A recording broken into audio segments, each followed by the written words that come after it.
Teman-teman semua, Syekh Panji Gumilang bagi saya tidak hanya milik Al Zaitun saat ini. Syekh Panji Gumilang tidak hanya milik Indramayu, tapi Syekh Panji Gumilang saat ini adalah milik umat Islam di Indonesia atau bahkan umat Islam di seluruh dunia. Bahkan saya memiliki suatu pernyataan untuk Syekh Panji Gumilang bahwa beliau adalah seorang ulama akhir zaman yang seharusnya kita ikuti dan kita bela. Loh, kenapa begitu? Pernyataan ini timbul bukan atas dasar angan-angan belaka atau bisikan-bisikan goib, bukan.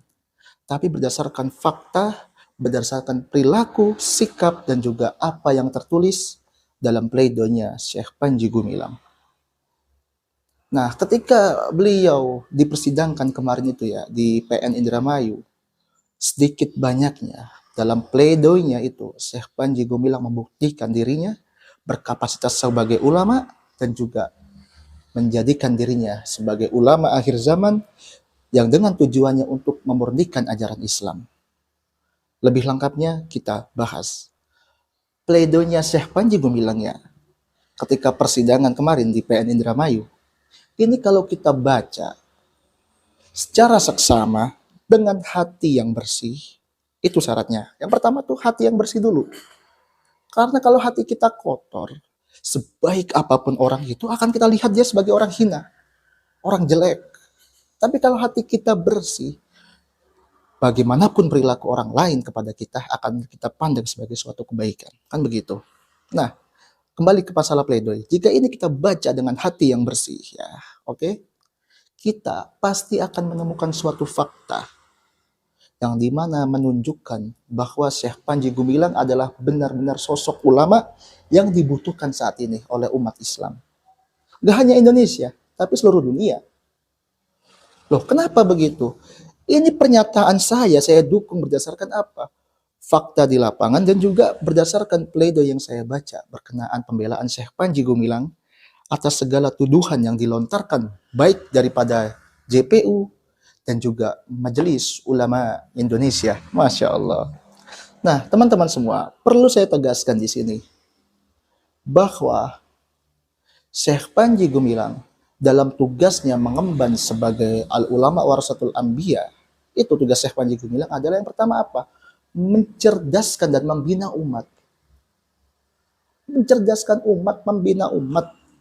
Mencerdaskan umat dari jalan, dari paham yang dikatakan ini sebagai paham yang lurus, padahal sebetulnya enggak juga.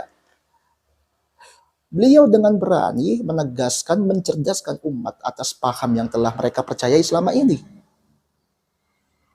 Yang paling pokok, yang paling utama yang dilakukan oleh Syekh Panji Gumilang adalah menegakkan kembali tauhid.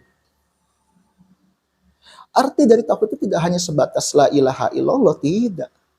Kalau kita ini mengaku beriman kepada Allah tapi masih takut, nggak punya jabatan, itu kita sudah bukan tauhid namanya. Ya, tauhid itu tidak hanya sekedar la ilaha illallah, tapi ketika kita melihat orang dizolimi lalu kita diam dan kita mau bersuara takut akan kekuatan orang lain yang akan menyerang kita, yaitu bukan tauhid. Itu perlu dipertanyakan kepada kalian, ketauhidannya itu seperti apa? Karena tauhid itu tidak ada lagi berbagi jika rasa takutnya hanya kepada Allah. Nggak ada lagi ke siapapun itu. Baik kepada para pihak-pihak terkait, terutama pihak-pihak yang mengkriminalisasi Syekh Panji Gumilang. Kan begitu. Nah, tauhid yang diajarkan oleh Syekh Panji Gumilang yang paling dasar adalah tidak bercampurnya syirik. Oke?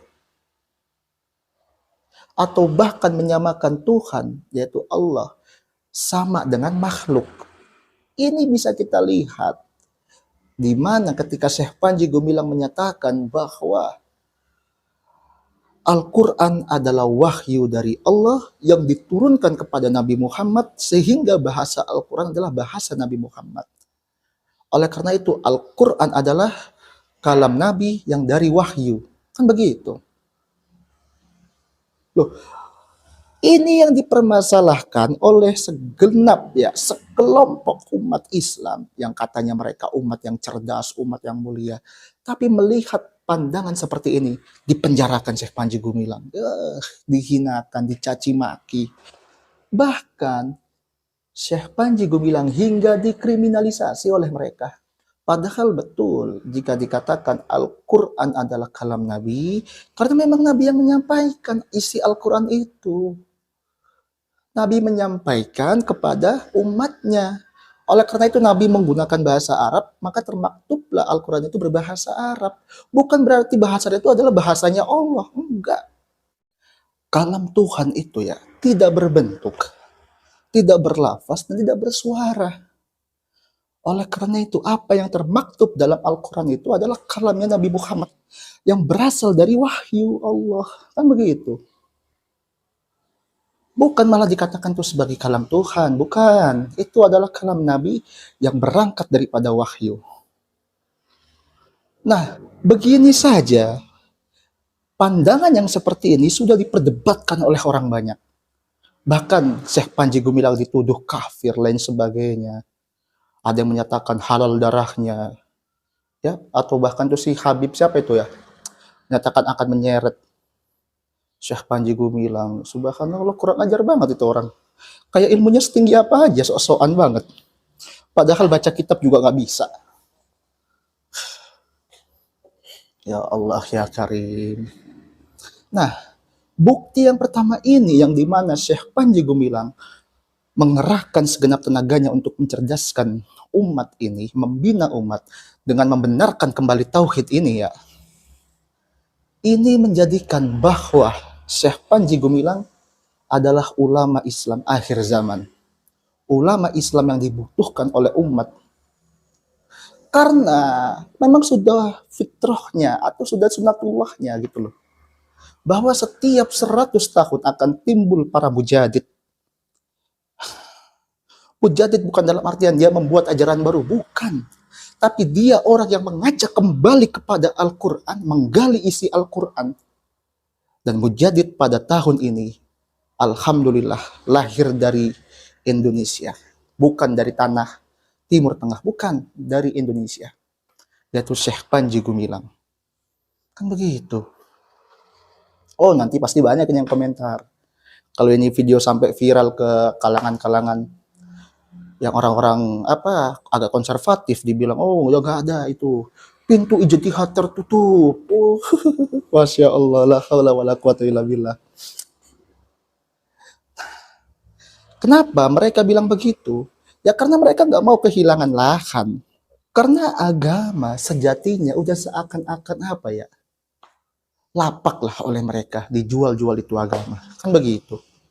Ketika semua ulama, terutama yang ada di Indonesia ini ya teman-teman semua ya, sudah fokus mencari ayat-ayat yang dimana, oh ini bisa dijual nih dengan dalil syariah, bisnis syariah, labelisasi syariah, dicari ayat-ayat, bahkan sampai adanya transaksi, fatwa.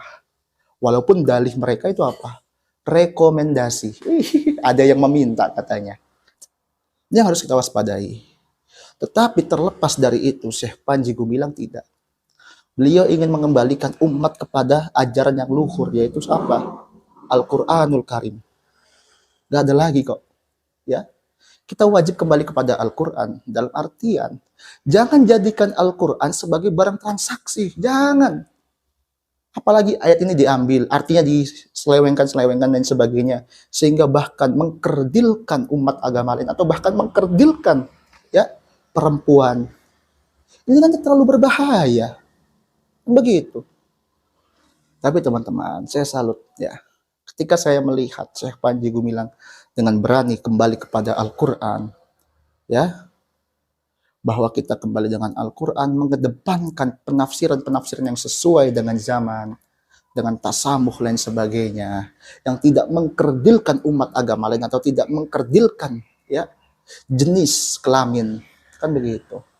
Dan saya menganggap bahwa Syekh Panji Gumilang ini bisa iso diarani kisah trio piningit ya. Nah, hati-hati juga gawe kabeh wong-wong sing tahu nglarani atine Syekh Panji Gumilang. Hati-hati. Piye-piyena iku sentak sawang iku ya. Syekh Panji Gumilang iku duwe ilat landep. artine sabdone sabdo dadi, sabdo pandito ratu. Nah, terus sing hati-hati, sing seneng-seneng larani, termasuk sing ning MUI ku kan, ya kudu sadar diri lah. Kapan terus ngelarani, ya siap-siap. Kualat sekabehane, kan ngoten. Nah, selanjutnya teman-teman semua, yang menyebabkan saya mengatakan bahwa Syekh Panji Gumilang adalah ulama Islam akhir zaman adalah karena beliau bersikap tasamuh, toleransi, menerima segala perbedaan lain sebagainya. Mohon maaf, tasamuh yang diajarkan oleh Syekh Panji Gumilang gak hanya sebatas para ustadz yang di majelis taklim, oh kita harus toleransi, kita harus ini. Enggak begitu. Atau bahkan dari ormas Islam yang lain itu kan, yang sering main ke gereja tapi menyanyikan lagu hadroh di sana, itu bukan toleransi. Syekh Panji Gumilang lebih jauh toleransinya daripada itu. Beliau berani mengembalikan harkat martabat umat agama lain, yang bahkan di Indonesia dihinakan sedemikian rupa. Beliau gak hanya koar-koar, enggak, tapi dibuktikan melalui Ma'had Al-Zaitun. Bahwa toleransi itu seperti ini loh, yang diajarkan oleh Syekh Panji Gumilang. Bukan seperti ormas Islam yang selalu klaim toleransi, padahal mereka juga ya ada juga yang menjadi dalang daripada kriminalisasinya Syekh Panji Gumilang. Mereka kan cuma jual isu toleransi. Tetapi sesama umat sendiri, sesama umat Islam gak ada toleransinya. Kan begitu. Nah, toleransinya Syekh Panji Gumilang juga tertuang dalam pledoinya. Apa beliau katakan dalam pledoi ini? Bahwa ketika saya memiliki pandangan seperti ini, pemahaman seperti ini, saya tidak memaksa Anda, MUI, untuk menerima pandangan saya. Silahkan, karena ini adalah kebebasan dalam berilmu, kebebasan intelektual, dan itulah yang diajarkan Islam, teman-teman semua. Jadi gak ada itu loh. Islam itu mengajarkan, oh gak boleh kita melawan fatwa ini, gak boleh. Kalau ulama ini atau majelis ulama itu udah ngasih fatwa, wajib kita ikuti. Itu nggak ada begitu. Itu bukan ajaran Islam, teman-teman. Saya katakan bukan ajaran Islam. Ya mungkin ajaran orang jahiliyah di Timur Tengah. Kan gitu. Atau bahkan ini mungkin ajaran dari para Yahudi dan Nasrani. Karena bagaimanapun umat Islam mau tidak mau, yang Rasulullah nyatakan bahwa umat Islam akan mengikuti langkah daripada umat Yahudi dan Nasrani. Hanya umat Nasrani lah yang membentuk suatu koloni, suatu perkumpulan ulama, yang ketika ada ulama berbeda, ada pendeta berbeda, ya, maka pendeta yang berbeda itu dikatakan sebagai sesat, haram, difatwakan boleh dibunuh. Ada korbannya saat itu. Ya apa Indonesia mau begitu sekarang? Kan enggak. Gitu loh. Jangan aneh-aneh lah, ya. Sehingga mohon maaf, yang saya nyatakan ini bukan dari saya pribadi, tapi ada juga yang menyatakan, yaitu siapa? Buya Hamka juga menyatakan demikian. Bahwa dalam Islam itu nggak ada begitu. Sekelompok ulama itu nggak pernah dibentuk untuk menyiasati perbedaan pemikiran, itu nggak ada. Apalagi untuk kriminalisasi. Subhanallah, la haula wala quwata illa billahil aliyul azim. Lagi pula, jika ada sekelompok umat Islam yang membentuk kelompoknya, kelompok ulama, majelis ulama, ya kan katanya kan, terus dia meminta semua umat Islam tunduk kepada fatwanya, ya mohon maaf, itu bukan ajaran Islam, tapi itu ajaran orang-orang Yahudi dan Nasrani. Karena fatwa ulama boleh dibantah oleh ulama yang lain. Gak ada itu. Satu sosok ulama atau sekelompok ulama diminta fatwa dan hanya tunggal dari dia aja. Nggak ada seperti itu. Ini kan aneh-aneh aja itu mereka, ya toh? Jadi masih pantas gak itu seperti itu disebut Islam? Apa jangan-jangan mereka merusak Islam? Jangan-jangan loh ya. Karena bagaimanapun kehancuran Islam dalam masa kegelapan juga dimulai daripada perselingkuhan ulama dengan penguasa. Kan gitu saja. Ya Allah, ya Karim.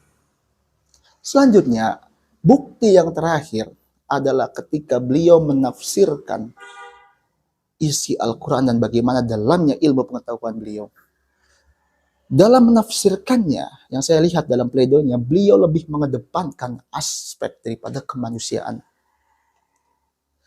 Dan mohon maaf, Syekh Panji Gumilang bukan orang bodoh yang tidak tahu nahwu sorof atau ilmu balago. Syekh Panji Gumilang bahkan lebih paham akan hal itu. Ya, apalagi lulusan Gontor beliau itu kan. Yang dimana memang sudah banyak menciptakan, mengkader daripada penerus-penerus dakwah yang memang kredibel dan juga berkapabilitas. Salah satunya Syekh Panji Gumilang, kan begitu. Nah, masalah tafsir ini dan keilmuan, beliau sangat, Masya Allah, tadi saya sampaikan di tasamuh, bahwa beliau ini membuka dada, berlapang dada, bahwa ya sudah, ini penafsiran saya, jangan paksa saya mengikuti penafsiran Anda, dan Anda tidak akan saya paksa mengikuti penafsiran saya. Kan begitu. Tetapi apa teman-teman? Orang-orang Islam yang lain yang konservatif bersatu padu untuk memenjarakan Syekh Panji Gumilang, bahkan hingga melakukan tindakan kriminalisasi kepada Syekh. Artinya, memang ada upaya dari sekelompok umat Islam, oke, untuk berusaha memonopoli agama Islam itu sendiri. Jadi agama Islam yang berhak berjualan atau berhak memberikan fatwa itu hanya dia. Terus juga kalau ada kelompok Islam yang toleransi itu hanya dia aja, nggak boleh ada kelompok Islam lain yang lebih toleransi dari dia. Padahal ya langkah mereka ini bertentangan dengan ajaran Rasulullah Shallallahu Alaihi Wasallam. Rasulullah memerdekakan manusia dari perbudakan akal. Bahkan jika kita berdoa, Rasulullah mengajarkan waqahrir rijal, dari perbudakan orang lain termasuk perbudakan fikiran. Inilah yang awal mula kali diberantas oleh Rasulullah adalah perbudakan fikiran. Lalu sekarang mau diberantas lagi. Dibuktikan dengan apa? Kriminalisasinya Syekh Panji Gumilang. Mau seperti apa ini nanti umat Islam? Oleh karena itu teman-teman semua, mari yang terakhir saya sampaikan, mari kita gerakan ABS. Aksi bela Syekh Panji Gumilang. Oke? Jangan kita diam dan angkat tagar, tulis tagar aksi bela Syekh Panji Gumilang. Bagaimanapun kehebatan mereka melawan kita, ingat, yakinlah bahwa Allah akan bersama kita.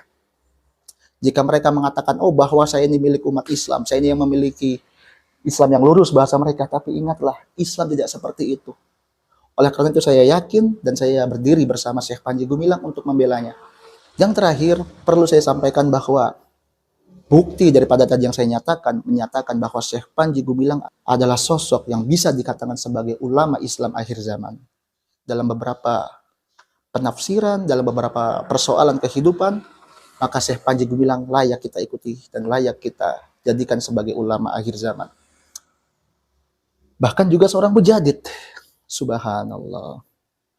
Semoga Syekh Panji Gumilang senantiasa diberikan kesehatan dan juga diberikan segala kemudahan, bahkan Allah berikan keadilan untuk dirinya dan Allah menghukum segala orang-orang yang jahat atas dirinya. Wallahu muwaffiq ila aqwamit thoriq fastabiqul khairat. Wassalamualaikum warahmatullahi wabarakatuh. Merdeka.